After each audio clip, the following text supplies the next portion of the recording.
তারিখ আগামীকাল দুপুর 12টায় ইলেকশন কমিশনে স্মারকলিপি এবং মার্চ টু ইসি কর্মসূচি ঘোষণা করছি। আপনারা জানেন জাতীয় পার্টি এবং জাতীয় পরিষদ সহ National Democratic Front lead by Anisul Islam Mahmud এবং আনোয়ার হোসেন মঞ্জু নেতৃত্বে একটা জোট হয়েছে। এই জোট আমরা মনে করছি পুরনো আওয়ামী লীগের সেই এজেন্ডা বাস্তবায়ন করবে এবং ভারতের মদতপুষ্ট হয়ে তারা আবার কাজ করবে এবং গণতান্ত্রিক বাংলাদেশে তারা আবার চক্রান্ত করবে। তো এই জন্য আমরা জুলাইকের পক্ষ থেকে রিট করেছিলাম এবং সংক্ষেপে আগামীকালকে এবং পরশুদিন আমাদের 2 দিনব্যাপী কর্মসূচি আমি ঘোষণা করছি। আমাদের মূল দাবি হচ্ছে জাতীয় পার্টি সহ 14 দল ও এনডিএফ ন্যাশনাল ডেমোক্রেটিক ফ্রন্ট জোটের ক্যান্ডিডেটদের প্রার্থিতা বাতিলের দাবিতে।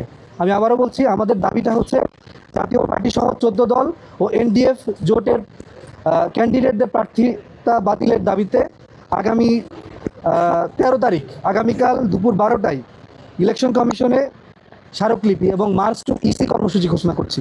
আমি আবারও বলছি, ইলেকশন কমিশনে মার্চ টু ইসি ঘোষণা করছি এবং সেই সাথে আগামী পরশুদিন 14 জানুয়ারি দেশের প্রত্যেক বিভাগীয় শহরে মার্চ টু জেলার বিভাগীয় নির্বাচন কমিশন কার্যালয় ঘোষণা করছি। আমি আবারও বলছি, আগামী 14 তারিখ বিভাগীয় শহরে বিভাগীয় নির্বাচন কমিশনের বরাবর স্মারকলিপি এবং মার্চ টু বিভাগীয় নির্বাচন কমিশন কার্যালয় স্মারকলিপি আমরা ঘোষণা করছি আগামী 14 তারিখ। তো এই ছিল আমাদের আগামী 2 দিনের কর্মসূচি।